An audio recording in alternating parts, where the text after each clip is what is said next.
Existem diversos tipos de massa nos cálculos químicos. A massa atômica, a massa dos elementos, a massa molecular, a massa molar, aquela que está envolvida com mol, e vocês têm que saber diferenciar cada uma delas. Além disso, vocês têm que saber o que é o mol e onde que ele vai entrar nessa brincadeira. Então, para isso, galera, bora reagir à química! Vimos nas aulas de modelos atômicos, aquela parte de leis ponderais, onde a gente calculou a massa dos reagentes e dos produtos de forma macroscópica. Hoje, nós veremos o cálculo dessa massa de forma microscópica, ou seja, de forma bem pequenininha. Macro é grande, micro pequena. Tá? E aí a gente vai calcular então a massa dos elementos, dos átomos e das moléculas, tá certo? Hoje em dia, não existe ainda um meio da gente calcular, uma balança para a gente calcular a massa de um átomo, ou até de uma molécula. Não existe isso. Mas a gente, existem meios, formas, que a gente consegue calcular a massa desses elementos, a massa desses átomos e dessas moléculas, e é isso que veremos hoje. Mas aí vocês podem me perguntar, Lucas, por que eu tenho que saber calcular a massa de um átomo, de uma molécula? Bom, galera, existe uma matéria, na química que se chama estequiometria, beleza? Que é, na minha opinião, uma das matérias, se não a mais importante, uma das mais importantes, seja para os vestibulares, para o Enem ou para as provas militares, da SpaceX, da ESA, do IME, do ITA, tá? Então, é muito importante que vocês saibam calcular, as massas, diferenciar essas massas para o cálculo da estequiometria, tá, galera? E já deixa aqui, se vocês querem uma aula de estequiometria, deixem aqui nos comentários que eu vou estar preparando para vocês, beleza? Bom, galera, quando a gente vai no mercado, a gente, por exemplo, vai comprar um saco de 5 kg de arroz. Esse saco de arroz, ele está comparado com um modelo que vai ser o modelo padrão, que é o quilograma, tá? Então, esse peso ele está comparado com esse quilograma, com esse modelo, com esse padrão específico. Tá certo? E aí a gente sabe que esse saco de arroz específico, ele vai ter 5 vezes mais, do que o padrão, que seria 1 quilo, 1 quilograma, já que ele pesa 5 quilos, tá? E isso é muito importante pra gente na química, tá? Porque a gente tem que saber as unidades na hora de pesar. E quando a gente fala de átomos, de moléculas, não seria diferente, tá? Então quando a gente vai ver a massa atômica, a gente tem que saber o quê? A unidade. Beleza? A unidade ela é muito importante na hora da gente ver a massa atômica, tá? Quando a gente fala de massa atômica, qual unidade que eu vou utilizar? Eu vou utilizar essa daqui, U, beleza? Sempre que eu falo de massa atômica, a unidade é U. E aí o que acontece, galera? Generalizando, podemos dizer que para pesar ou medir alguma coisa, vai se tornar necessário duas coisas. O que seriam elas? Escolher um padrão, tá? E esse padrão, ele é escolhido de forma arbitrária, tá? Sempre de forma arbitrária. Como assim, Lucas? Bom, aqui no Brasil a gente utiliza como unidade para peso a quilograma, tá? Esse é o nosso padrão. Já lá em Londres, eles utilizam a libra, que é mais ou menos aí 0,45 quilogramas. Tá? Então a gente utiliza padrões diferentes, em países diferentes a gente utiliza padrões diferentes, mas é necessário que a gente indique esses padrões, então a gente tem que escolher esses padrões, beleza?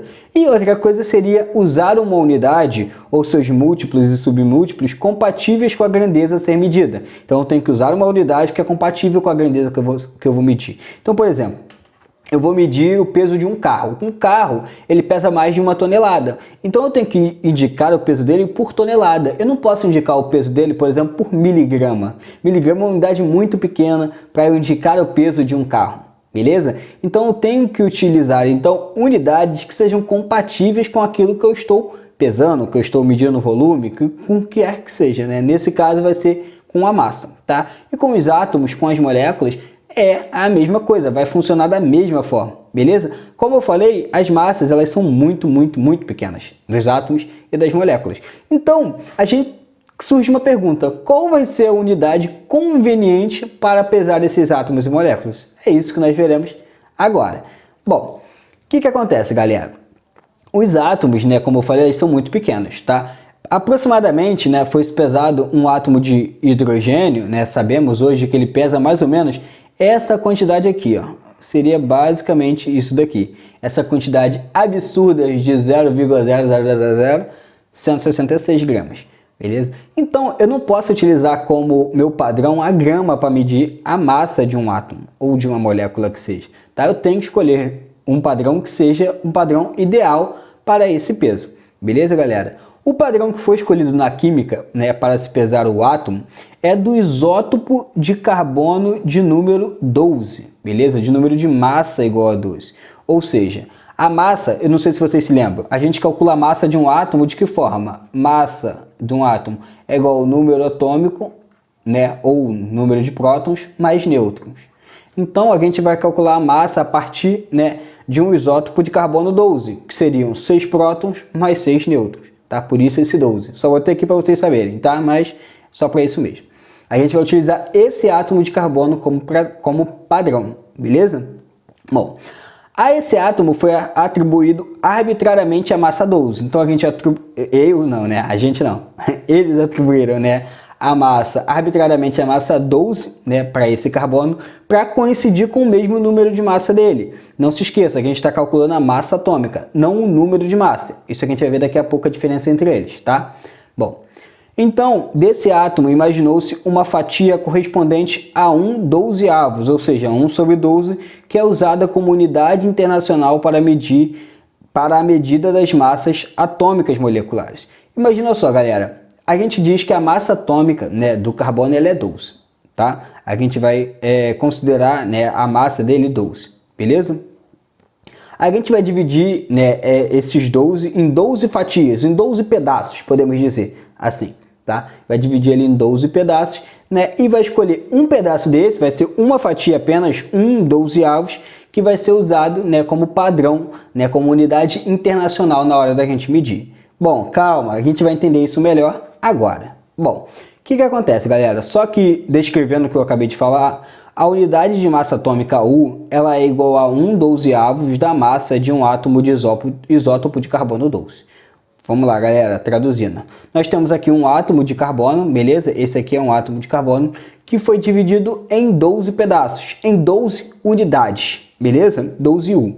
E aí, cada unidade dessa daqui vai servir como padrão na hora de eu calcular a massa de um átomo. Lucas, não entendi. Vamos lá, galera. Vamos entender melhor isso daqui.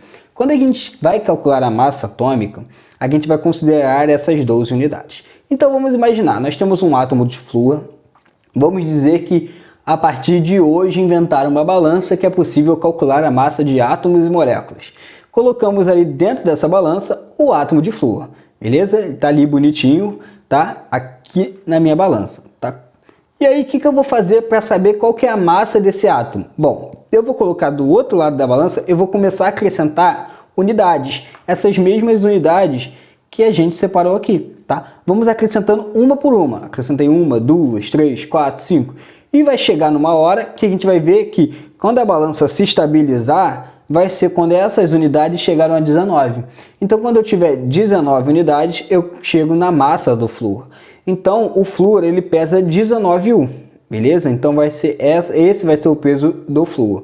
Lucas, por que eles fizeram isso? Bom, eles tinham que escolher um padrão, então eles escolheram o carbono como padrão, beleza? Foi só para a gente conseguir ter um padrão para a gente calcular essa massa atômica, beleza? Bom, a massa atômica, então, ela é a massa do átomo medida em unidades de massa atômica, como eu acabei de falar, tá? E a massa atômica indica quantas vezes o átomo considerado tem massa maior do que 1/12 do isótopo de carbono 12. Bom, galera, duas observações que são importantíssimas agora, prestem atenção.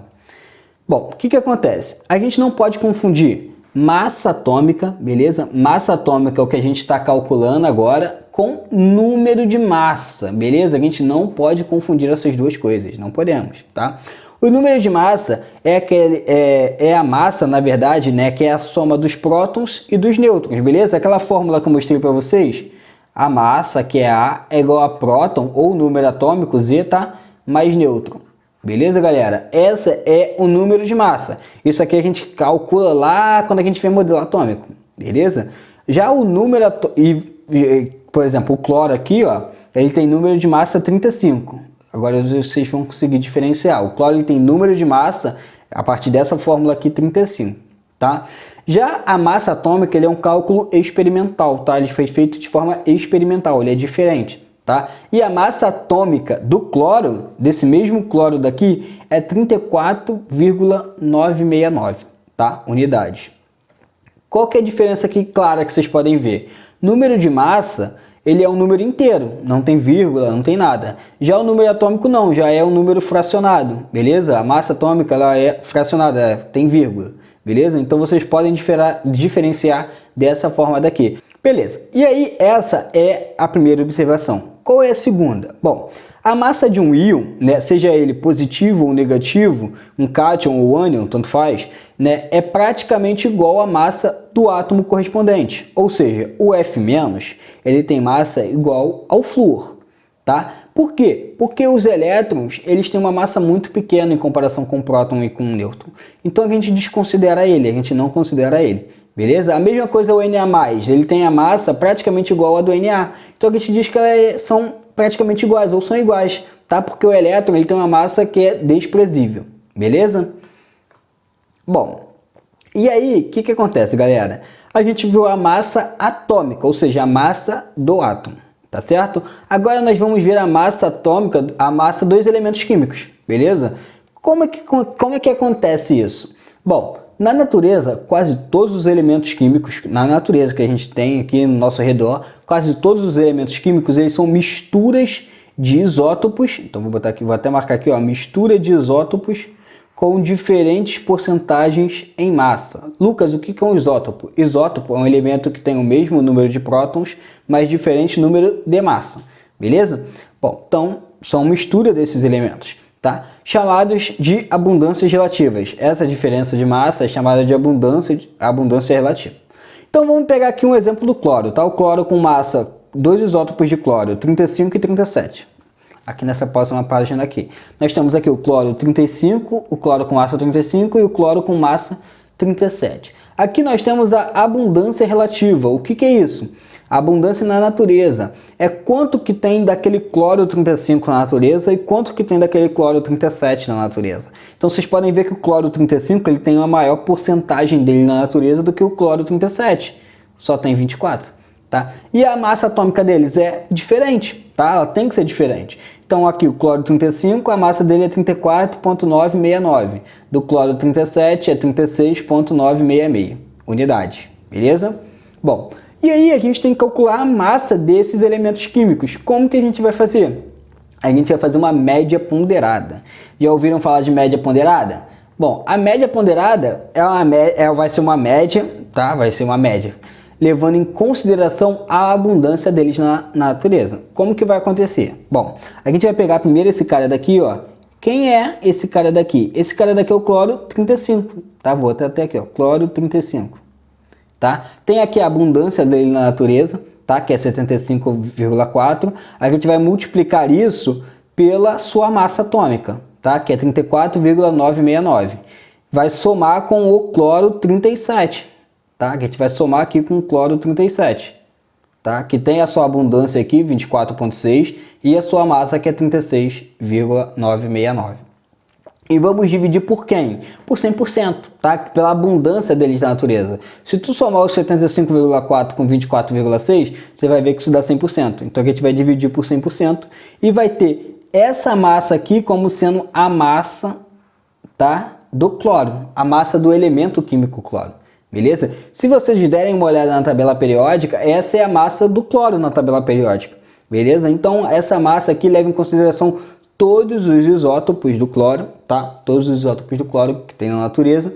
E aí a gente faz uma média ponderada desses isótopos e calcula a massa do elemento químico. Claro que na sua tabela periódica talvez tenha um valor diferente desse, mas vai estar bem próximo, tá? Que cada tabela leva em consideração aí alguma coisa diferente, então pode ser que esteja diferente, mas vai ficar bem próxima. Os cálculos que estão, na verdade, as massas que estão na sua tabela periódica, levaram em consideração esses cálculos daqui, beleza?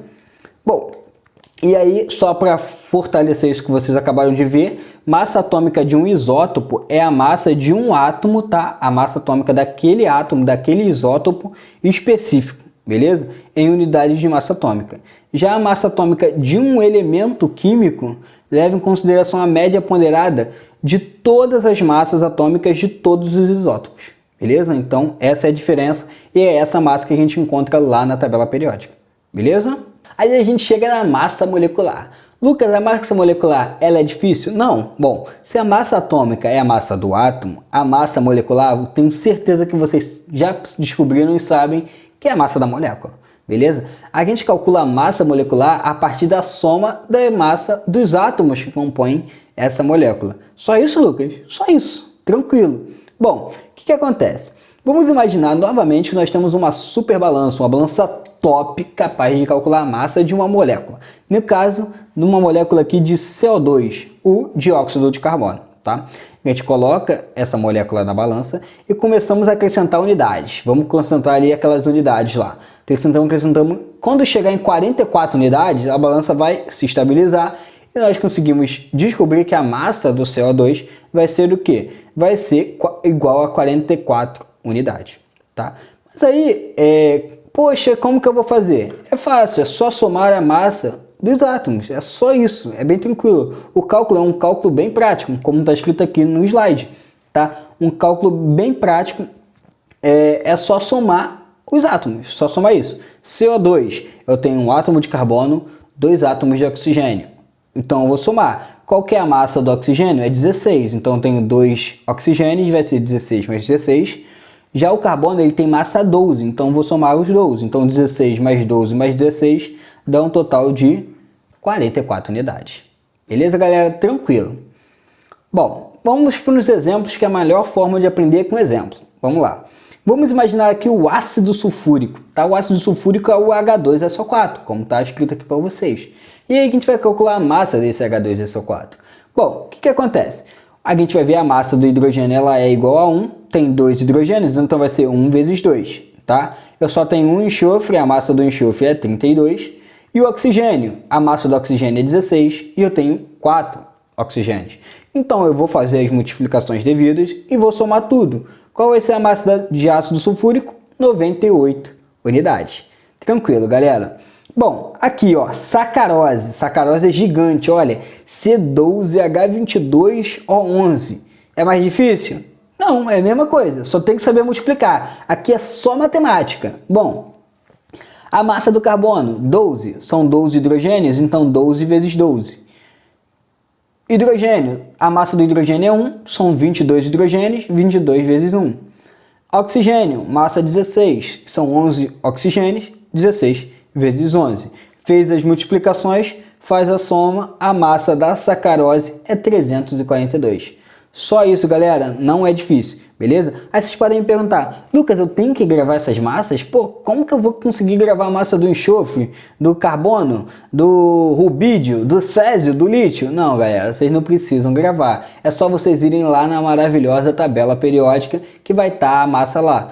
Olha a massa lá e vocês vêm e fazem os cálculos, tá? Geralmente as questões dão, né, dão as massas atômicas, e se elas não derem as massas atômicas na questão, elas dão a tabela periódica para vocês conferirem. Então podem ficar tranquilos em relação a isso, beleza? Vocês não precisam gravar a massa atômica dos elementos, tá? É bom saber o do hidrogênio, do oxigênio, tá? Que são os mais comuns, mas o restante fiquem tranquilos que vocês não precisam gravar. Bom, e aí o que acontece, galera? A gente viu a massa molecular, mas e quando a gente tiver uma substância iônica? Funciona da mesma forma? Eu não sei se vocês se lembram, a substância iônica ela é diferente da molecular, tá? A substância iônica a gente tem uma ligação entre metais e ametais, tá? A aula de ligações químicas, caso vocês queiram uma aula de ligações químicas, deixem aqui nos comentários que eu preparo para vocês, hein? Bom, é a mesma forma, tá? Aqui a gente tem moléculas iônicas, na verdade moléculas iônicas não existem, né? Substâncias iônicas. E aí essas substâncias iônicas, elas não são moléculas.